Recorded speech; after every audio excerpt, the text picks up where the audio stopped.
আসসালামু আলাইকুম। আপনার স্ক্রিনে যে খামারটি দেখতে পাচ্ছেন, এটি আমার একজন মামার খামার। তার কিছু ভুলের কারণে তার খামারে অর্ধেক মুরগ মারা গিয়েছে। প্রত্যেক নতুন খামারিদের এই বিষয়গুলোর প্রতি সতর্ক থাকার দরকার। তিনি মূলত মুরগগুলো এনেছিলেন ডিম বিক্রি করার জন্য, কিন্তু আল্লাহ তার নসিবে অন্য কিছু লিখে রেখেছিলেন, তাই তিনি এত বড় লসের সম্মুখীন প্রথমেই হতে হয়েছে।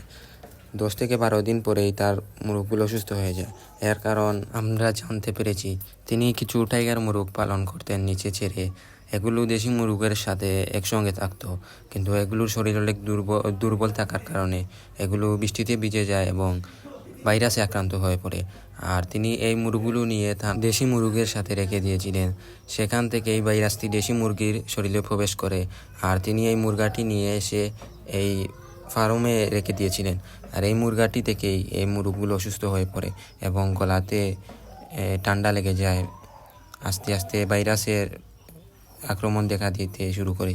এগুলো রানীক্ষেতে আক্রমণে শিকার হয়ে গিয়েছিল, তাই এখান থেকে প্রায় অর্ধেক মুরগি মারা গিয়েছিল। এখনও এগুলোর মধ্যে অর্ধেক মুরগ আছে, কিন্তু এগুলো এখনও ডিমে পুরোপুরি আসেনি।